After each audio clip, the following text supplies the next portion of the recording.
제가 한 사람의 목회자로서 성도들에게 가장 많이 들어본 질문 중에 이런 것이 있습니다.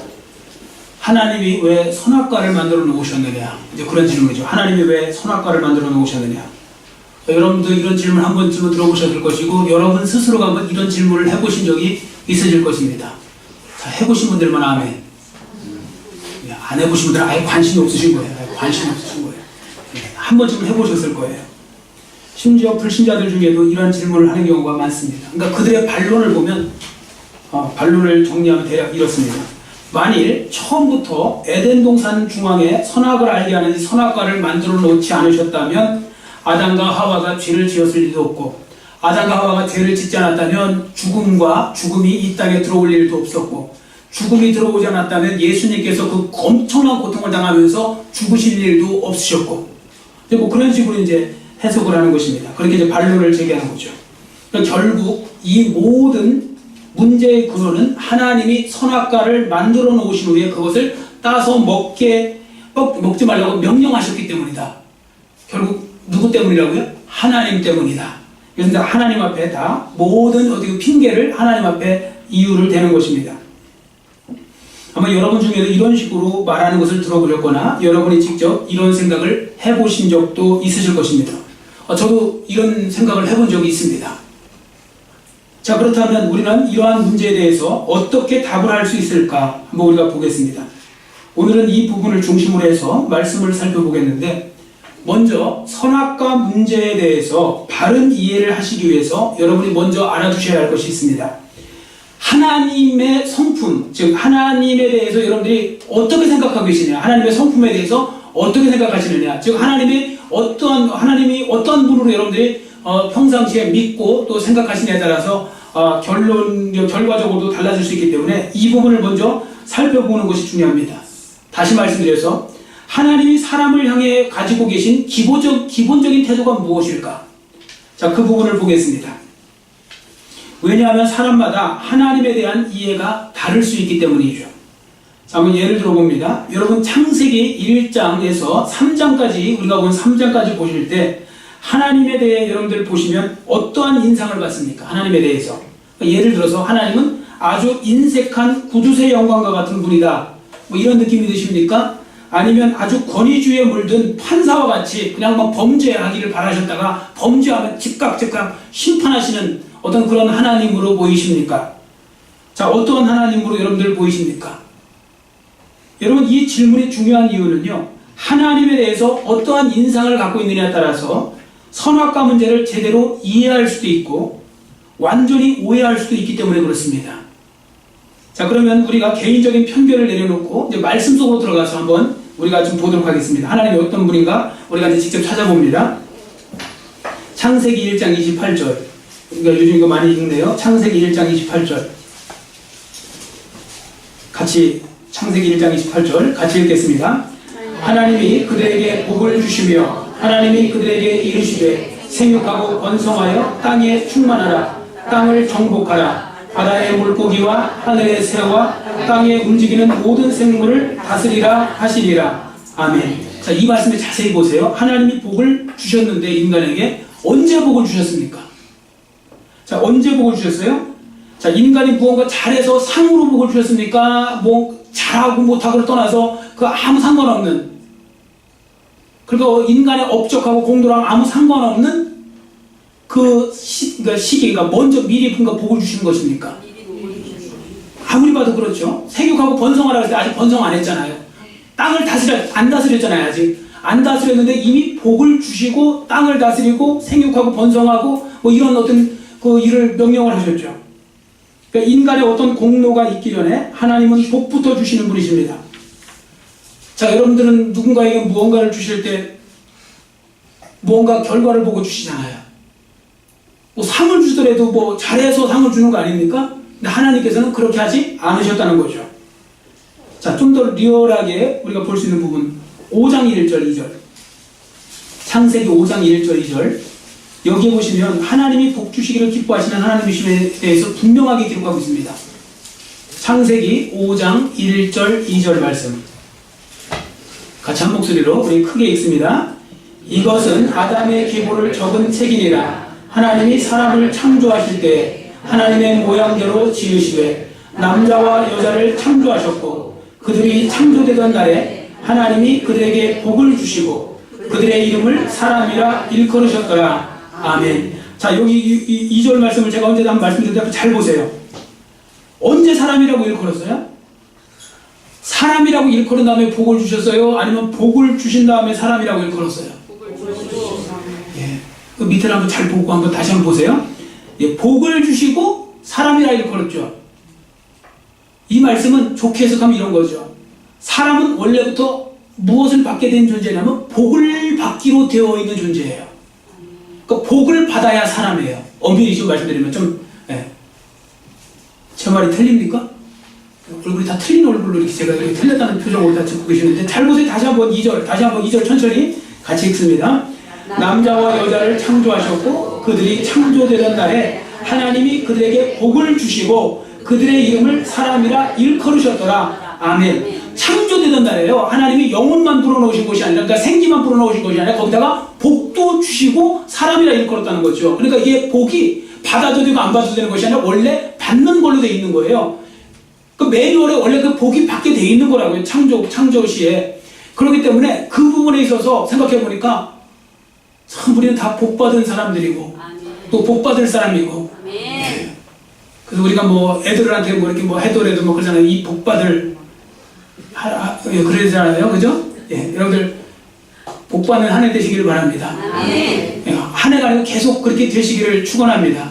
예, 계속 복을 받아야 되는 거예요. 왜? 우리가 복받는 존재라니까요. 원래 복을 받기로 되어 있는 상태에서 나온 거죠. 제가 기본적으로 하고 드린 말씀이 아니라 성경이 정말 그렇게 말씀하고 있다는 거죠. 그러니까 우리가 성경을 우리가 고정관념, 우리 편견을 깨트리고 자세히 볼 좀 필요가 있어요. 자세히 보시면요. 정말 놀라운 말씀들이 너무 많아요. 저는 이 말씀이 정말 그 마음에 많이 와닿았어요. 그래서 제가 이렇게 자주 말씀드리는 거예요. 아, 복을 받기로 되어 있었구나. 자, 그러므로 인간은 처음부터 복을 받고 사는 존재로 창조되었다는 거죠. 자, 그럼 다시 한번 생각해 보세요. 복은 누가 주는 것입니까? 예, 그건 다 맞추시네요. 자, 복은 누가 주세요? 하나님이. 왜 하나님이 복을 주세요? 하나님이 누구시길래요? 복의 근원이시기 때문에. 근데 예전 성경에는 뭐 아브라함이 복의 근원에서 아브라함이 복 주는 걸로 알고 있는 분들이 있는데 아브라함이 복을 주는 건 아니고 하나님이 복을 주는 것입니다. 그래서 지금 우리 개정으로 바뀌면서 바뀌었죠, 거기. 예전에는 아브라함을 복의 근원이라고 했는데 너는 복의 근원이 될지라. 그래도 뭐라고 바뀌었어요? 예. 옛날 개역 한글로만 읽으세요, 지금 성경? 자, 여기 보시면 복이 될지라고 그랬죠. 복이 될지라. 그러니까 우리 식으로 말하면 복덩어리가 될지라. 그 사람 들어온 다음에 그냥 복덩어리가 들어왔다고 뭐 그러잖아요. 그 복덩어리, 그게 바로 복이에요. 그걸 복의 근원으로 우리가 오해를 하면 안 돼요. 복의 근원은 하나님이십니다. 하나님이 복의 근원이시기 때문에 하나님이 복을 주시는 분이죠. 자, 그런데 그 하나님께서 그 복을 언제부터 주셨는가 하면 창조하신 순간부터 그 복을 주셨다는 거예요. 창조하신 순간부터. 자, 그럼 다시 한번 대답해 보세요. 앞에 이제 질문을 다시 한번 드립니다. 자, 하나님이 인색하신 분처럼 보입니까? 이 두 가지만 말씀 봐도 인색한 거랑 아무 상관없죠. 은혜가 풍성하신 하나님으로 보이죠. 그래서 우리가 찬양을 하지 않습니까? 은혜가 풍성한 하나님은 믿는 자 한 사람 한 사람이 아니라 원래 하나님께서는 모든 처음에 그 인간을 만들어 주시고 풍성한 은혜를 주기를 원하셨던 하나님이시고 그렇게 주셨던 분이죠. 창세기 2장 16절에도 보시면 또 한 군데 더 보겠습니다. 창세기 2장 16절 같이 읽겠습니다. 창세기 2장 16절 같이 큰 목소리로 우리 읽습니다. 시작. 여호와 하나님이 그 사람에게 명하여 이르시되 동산 각종 나무의 열매는 내가 임의로 먹되. 아멘. 하나님은 그 에덴 동산에 몇 천 가지가 있었는지 몇 백 가지가 있었는지 모르겠지만 그 모든 각종 과일나무랑 무슨 과실수 뭐 그런 어떤 과일나무를 만들어 놓으시고 하나님께서 그것을 갖다가 다 임의로 먹게 만들어 놓으셨다는 것입니다. 임의로 먹게. 여러분, 임의로 먹는다는 말이 뭡니까? 임의로 먹는다는 말을 어떻게 써요? 임의로 먹게. 임의로 먹게 하셨다. 임의로 먹게 하셨다는 건 자유를 이야기하는 거죠. 그래서 세번역 성경에 보시면요. 세번역 성경에 창세기 2장 16절을 보시면 이렇게 기록하고 있습니다. 제가 찾아보니까 주 하나님이 사람에게 명하셨다. 동산에 있는 모든 나무의 열매는 내가 먹고 싶은 대로 먹어라. 따라해주세요. 내가 먹고 싶은 대로 먹고 싶은 대로 먹어라. 뭐 쳐서 먹던지 뭐 그냥 먹던지 하여튼 먹고 싶은 대로 막 배 터지게 먹던지 먹고 싶은 대로 임의로 그 뜻이에요. 먹고 싶은 대로 먹게. 자, 하나님 마음이 좋으세요, 안 좋으세요? 좋기만요. 여러분 제가 여러분 댁에 가서 아무나 막 다 뒤지고 다 먹었으면 다 먹어라, 다 먹어라, 다 먹어라, 괜찮다, 먹어라, 다 먹으란 거예요. 얼마나 복된 것입니까? 그러니까 하나님이 그만큼 우리에게 인색하신 분이 아니라 은혜와 사랑이 풍성하신 하나님이다. 그것을 보여주는 것이죠. 그러니까 지난 시간에 말씀드린 바와 같이 그래서 하나님은 인간에게 자유를 주셨는데 그 자유는 바로 선택의 자유라고 말씀을 드렸습니다. 자, 선택의 자유가 무엇입니까? 자기가 판단하여서 자기가 원하는 것을 먹는 게 선택의 자유입니다. 바로 그런 자유를 하나님은 에덴 동산에 살고 있었던 아담과 하와에게 이미 부여하신 거예요. 자, 다시 한번 생각해 보세요. 하나님은 어떠한 분이십니까? 인색하신 분입니까? 은혜가 풍성하신 하나님이십니까? 은혜가 풍성하신 하나님이십니까? 제가 지금 왜 자꾸 반복할까요? 여러분들 확신 없게 대답을 하셔서 그래요. 확신 있게 한번 대답을 해보세요. 확신 있게. 자, 인색하신 분이십니까? 은혜와 사랑이 풍성하신 하나님이십니까? 네, 하나님이 이렇게 말씀하셔요. 왜 그렇게 대답할 줄 알면서 그렇게 대답 안 하느냐? 확신을 갖고 대답하시기를 바랍니다. 예배요. 여러분 최선을 다하셔야 돼요. 대답하시는 것도 잘 하셔야 돼요. 예배에 힘이 들어야 돼요. 여러분 예배 드리고 나서 힘이 드셔야 돼요. 영혼은 평안하되 힘이 들어야 돼요. 힘 안 드신 분들 있잖아요. 그분들은 뭐 아멘을 적게 하셨던지 찬양을 작게 하셨던지 뭐 기도 시간에 그냥 가만히 있으셨던지 그런 거예요. 여러분 최선을 다해서 말씀도요. 여러분들 하나도 안 빼놓고 들으려고 하면요. 여러분들 최선을 다해서 여러분들 들으셔야 됩니다. 자, 지금 최선을 다해 듣고 계십니까? 네. 저같이 또 더군다나 설교 못하는 어떤 그 설교자한테 설교를 들으려면 여러분 더 집중해서 들으셔야 돼요. 그래야 이해가 더 잘 될 줄 믿습니다. 네. 다 아멘 하셨어요. 자, 그런데 이 상에서 보신 바와 같이 하나님께서는 사람의 공로와 업적에 상관없이 먼저 그들에게 뭘 주셨어요? 은혜와 복을 주셨죠. 그래서 하나님은 사람에게 복을 주시고 좋은 것을 주시고 은혜를 베푸시는 일에 있어서 하나도 안 아까워하시는 분이십니다. 마치 부모와 자녀의 관계처럼 말이죠. 그러나 엄밀히 말씀드리면 부모와 자녀의 관계도 제대로 비유가 되지 않을 것 같습니다. 왜 그런가 하면 하나님의 그 사랑은 더 놀랍죠. 당연히. 자, 한번 생각해 보세요. 여기 뭐 부모가 되시는 분 한번 생각해 보세요. 자녀들에게 모든 것을 베풀어 주시는 것이 전혀 안 아까우십니까? 아까울 때도 있으십니까? 지금 웃는 분들은 수상하신 분들, 지금 안 웃는 분들은 정말 하나도 안 아까우신 분들. 예. 예. 저도 이 비유를 들으려고 했더니 지금 저기 아들이 하나 앉아있네요, 지금. 그래서 지금 좀 하기가 좀 나쁜데, 왜냐면 제가 갑자기 또 돌발 발언을 할 것 같아갖고. 그런데 한번 보세요. 예를 들어서 우리 아들이 그랬다는 건 아닙니다. 아이스크림을 먹고 있어요. 하나밖에 없는 거예요. 아들이 아이스크림 먹고 있어요. 저도 먹고 싶잖아요, 사람인데. 그래서 어떤 때는 그냥 한 입만 달라고 할 때가 있잖아요. 제가 그랬다는 건 아닙니다. 아버지가 그럴 수 있다는 거죠. 한 입만. 그러니까 안 돼요. 그리고 매몰차게 저 혼자만 먹어요. 근데 마침 조금 있다가 아이스크림 하나 생겼는데 4개 생긴 거예요. 내가 먹고 있는데 그 아들이 왔어요. 아빠 한 입만. 제가 줄까요, 안 줄까요? 줄 때도 있고 안 줄 때도 있어요. 그러나 주면서도 속으로는 약간 저는 안 주면서, 그래서 내가 아빠니까 줘야지 하면서 줄 때도 있지만 안 줄 때도 있다고 한 것은 우리 아들이 저기 앉아있기 때문에 제가 그렇게 얘기를 하는 거예요. 그대로. 안 줄 때도 있거든요. 저는 야, 네 입만 입이야? 뭐 이런 식인 거죠. 너는 아까 안 주면서 내 건 날래냐? 이러면서 하는데 이게 부모예요. 부모도 현찮은 부모는 이 정도밖에 안 돼요. 하나님은 그러신 것이 아니죠. 하나님은 다 주시는 거죠. 인간이 만들어진다면 한 게 뭐 있어요? 하나님을 위해서 아무것도 한 거 없잖아요. 에덴 동산 만들 때 뭐 삽으로 뭐 모종삽이라서 하나 뭐 떴어요? 아무것도 없잖아요. 나무 하나 자기가 심었어요? 아무것도 없잖아요. 다 주셨는데도 99.99999% 다 주셨는데도, 그래도 나중에 보면 그거 하나 못 먹어서 99마리 양 가진 사람이 그거 한 마리 그거 못 잡아먹어서 한 거 마냥 그렇게 하잖아요. 여하튼 하나님은 우리에게 복을 주시는 분인데 있어서 전혀 아까워하지 않으신다는 것입니다. 이처럼 성경에 보시면 하나님은 아낌없이 주는 분으로 묘사가 되어 있는데 그 대표적인 말씀이 로마서 8장 32절 말씀입니다. 한번 찾아보세요. 우리 성경 공부 시간이니까. 로마서 8장 32절 신약 251페이지입니다. 신약 251페이지. 로마서 8장 32절입니다. 신약 251페이지. 로마서 8장 32절 같이 큰 목소리로 우리 읽겠습니다. 시작. 자기 아들을 아끼지 아니하시고 우리 모든 사람을 위하여 내주시니가 어찌 그 아들과 함께 모든 것을 우리에게 주시지 아니하겠느냐. 아멘. 자기 아들 예수 그리스도까지 여러분과 저를 해주셨는데 그분이 뭘 더 아끼시겠느냐. 아끼시지 않는다. 그 말씀인 거죠. 자, 이제 하나님 성품에 대해서 이러한 태도를 가지고 이제 선악과 문제를 들여다보도록 하겠습니다. 그러면 좀 더 이제 다른 시각으로 보일 거예요. 자, 그러면 하나님이 왜 선악과를 만들어 놓으셨는지 그 이유를 보겠습니다. 먼저 창세기 2장 16절 17절을 보시면, 창세기 2장 16절 17절에 보시면 하나님이 하나님 나라의 법과 질서를 만들어 놓으신 것에 대해서 상징적으로 담은 말씀이 있습니다. 그러니까 하나님 나라의 법에 대해서 대표적인 두 가지 법을 하나님이 보여주십니다. 첫째가 무엇인가 하면 하나님이 만들어 놓으신 법은 인간이 누릴 수 있는 모든 자유를 마음껏 누리게 하는 자유입니다. 하나님이 인간에게 그런 자유의 법을 주셨다고요.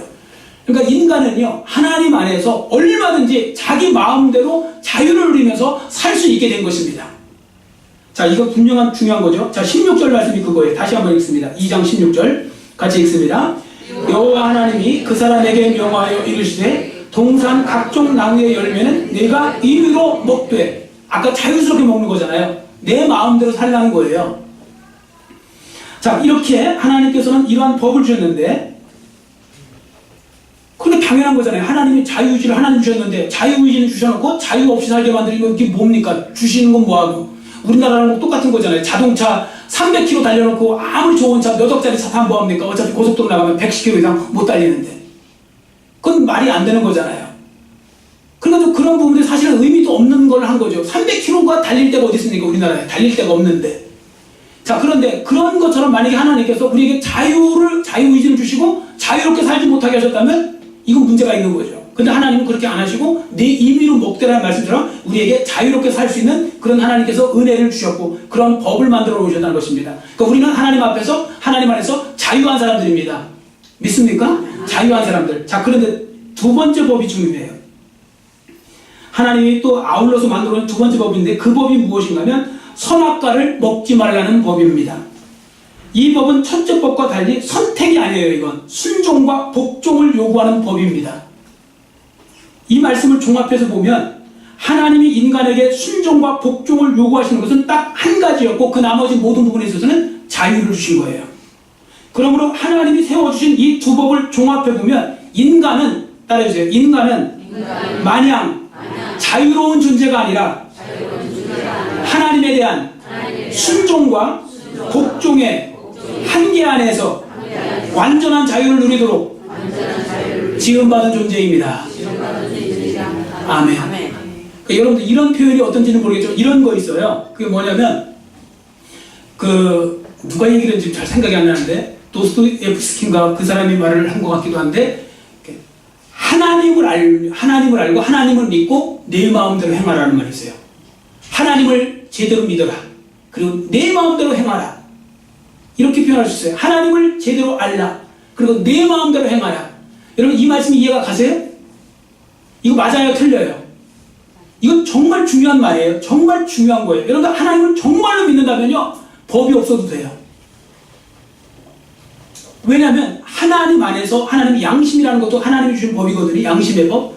그런 것을 하면요 다 하나님을 알면 하나님 안에서 저절로 어떻게 보면 선한 삶, 하나님 원하시는 삶을 살게 되어 있는 것이죠. 그렇기 때문에 하나님을 알려주면 나머지 건 몰라도 다 그렇게 살 수 있다는 거예요.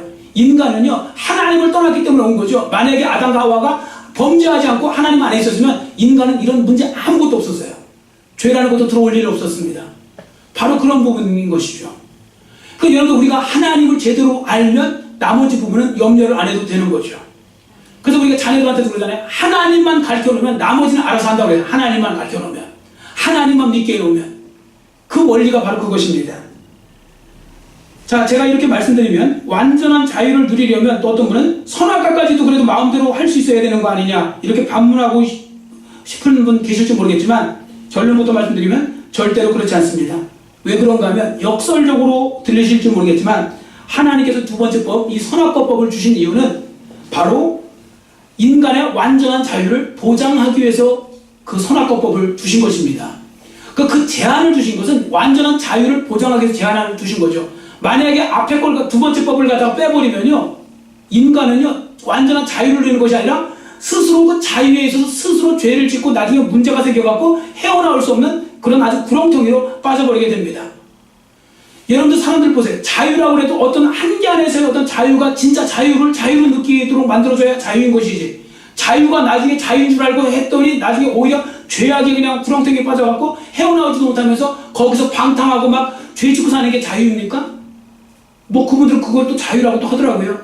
그건 자유가 아니죠. 참 자유가 아닌 것입니다. 자, 그래서 이런 부분들을 생각하셔야 됩니다. 자, 그럼 한번 생각해 보세요. 도대체 그럼 선악과 금지 명령은 무엇을 나타내고 있는 것일까요? 한마디로 선악과는 하나님은 창조주이시고 사람은 피조물이라는 것을 보여주는 경계선이 선악과예요. 그것만 가르쳐 주려고 한 거예요. 하나님은 누구시라고요? 창조주. 사람은 피조물. 그 선입니다. 그러므로 만일하나 인간이 이 경계선을 넘어가려고 하면 하나님이 만들어 놓으신 모든 창조 질서를 무너뜨리게 되는 것이고, 그리고 자신의 그 신분에서 벗어나서 어디로 가는 거예요? 하나님이 되려고 하는 자리까지 가는 거죠. 그러니까 어떤 분들은 아니 뭐 선악과 하나 따먹었다고 뭐 너무 심한 거 아니에요? 그걸 너무 심한 게 아니고 너무 어마어마한 죄를 지은 거예요. 그 선악과를 먹은 것이 바로 인간의 자리에서 하나님의 자리로 건너뛰려고 했던 그 모습이 있는 것입니다. 자, 그래서요, 가만히 보시면 하나님이 만드신 피조물 중에서 창조주와 피조물 사이에 있는 이 경계선을 넘어가려고 하는 존재는 인간밖에 없어요. 다른 존재들은 넘어갈 생각할까요, 안 할까요? 뭘 생각을 하겠어요? 생각이 없는데 아예. 뭐 짐승이 뭐 넘어가겠어요? 뭐 누가 넘어가려고 그랬어요? 어차피 생각도 없고 넘어갈 생각도 안 해요. 왜? 너무 차이가 나요. 여러분, 1인자는 보통 누가 치고 올라갈까요? 그래도 공통적으로 대답을 하시네요. 자, 한 1000명 있어요. 1인자 누가 치고 올라갈까요? 자, 제일 끄트머리. 저 꼴찌가 1인자리에 넘볼까요? 안 넘볼 거예요. 물론 드라마에서는 또 넘보게 하는지는 모르겠지만 실제로는 못 넘봐요. 넘볼 수가 없어요. 어떻게 넘보겠습니까? 여러분, 동물하고요, 하나님은 너무너무 차이가 나갖고 감히 넘볼 생각도 못하고 넘볼 능력도 안 돼요. 근데 인간만은 달라요. 왜? 만들어질 때부터 다르게 만들어졌어요. 인간만 하나님의 형상대로 만들어져갖고 가장 하나님을 닮은 존재가 인간이잖아요. 천사보다도 하나님을 더 닮은 존재가 인간이잖아요. 하나님의 형상대로 지음받았으니까. 그러다 보니까 인간이 하나님의 형상대로 지, 정, 의를 가졌잖아요. 지식, 감정, 그 다음에 의지 다 가졌잖아요. 그리고 하나님의 생기를 불어넣으셨으니까 영적인 존재잖아요. 영적인 존재죠. 선택할 수 있는 자유도 가졌죠. 선택할 수 있는 자유. 그렇기 때문에 어떻게 보면 여러분들이 또 이 부분을 또 이해를 하시려면요, 하나님과 근데 우리가 뭐가 이렇게 비슷해 보일까요? 여러분을 보시면 안 되고 아담을 보셔야 돼요. 범죄하기 전 아담. 지난번에 말씀드렸죠? 범죄하기 전 아담이 얼마나 머리가 좋았는지.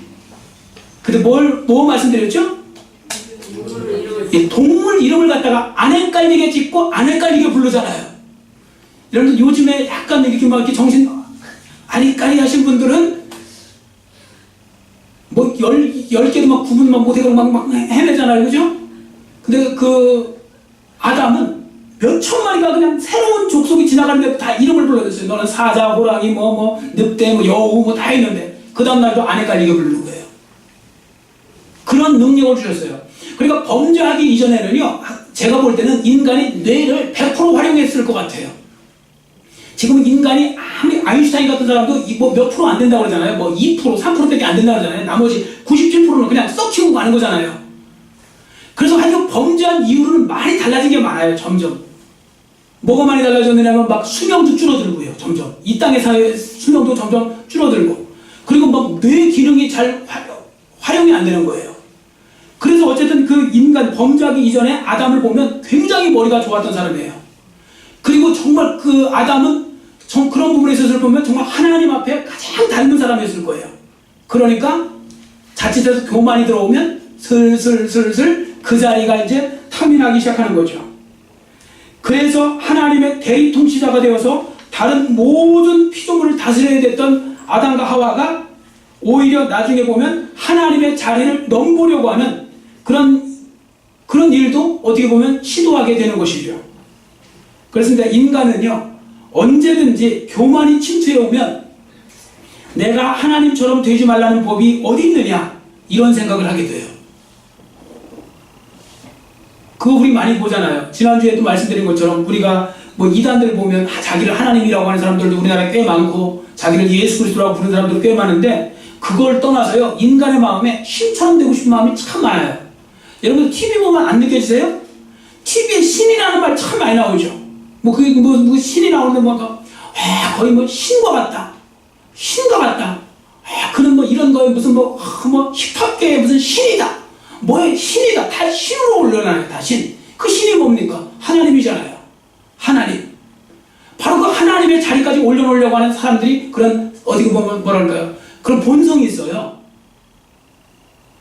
그런 부분들을 우리가 보면요, 우리가 인간이 얼마나 정말 조심하지 않으면 유혹받으면 얼마나 문제가 생기는가를 우리가 이제 볼 수 있게 되는 것입니다.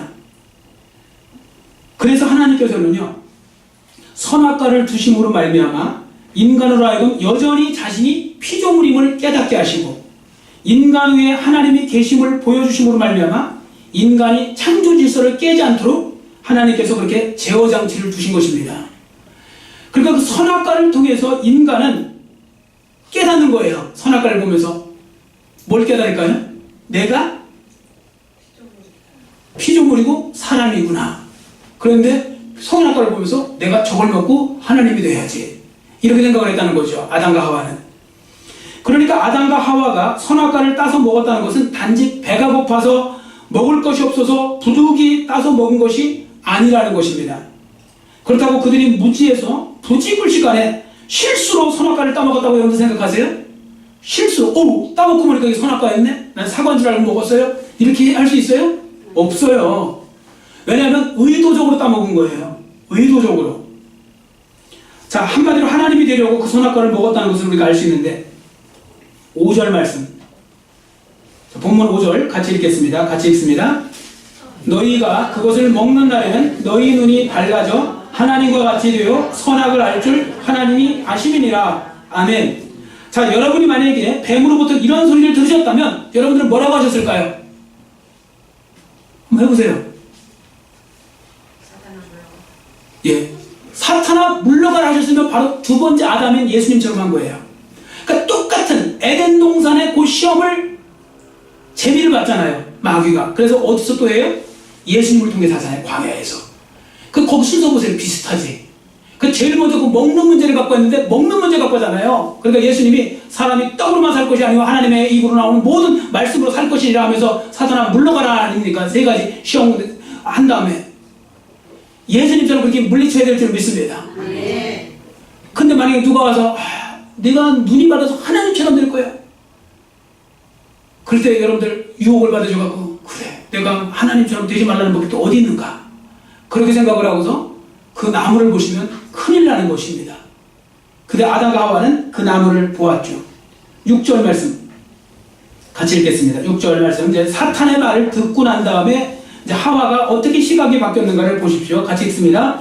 여자가 그 나무를 본즉 먹음직도 하고 보암직도 하고 지혜롭게 할 만큼 탐스럽기도 한 나무인지라. 여자가 그 열매를 따먹고 자기와 함께 있는 남편에게도 주매 그도 먹은지라. 아멘. 그 나무를 보니까 먹음직도 하고 보암직도 하고 지혜롭게 할 만큼 탐스럽기도 하고, 그러니까 나를 하나님처럼 만들어줄 것 같은 그 나무처럼 보인 거죠. 그래서 그것을 날로 따서 먹습니다. 이 말씀에서 보시듯이 아담과 하와는 하나님이 되려고 선악과를 따서 먹은 것입니다. 그러나 참 간사한 남편이 자꾸 하와 편 이야기하잖아요. 하와 핑계대잖아요. 자, 아담은 먹고 싶은 마음이 없었을까요? 계속 하와가 그냥 먹으라 해갖고 계속 안 먹으면 이혼하겠다 뭐 하겠다 해서 먹었을까요? 아니요. 먹고 싶은 마음이 있었어요. 먹고 싶은 마음이 있었기 때문에 먹은 거예요. 왜? 그 이야기는 아담이 들은 거거든요.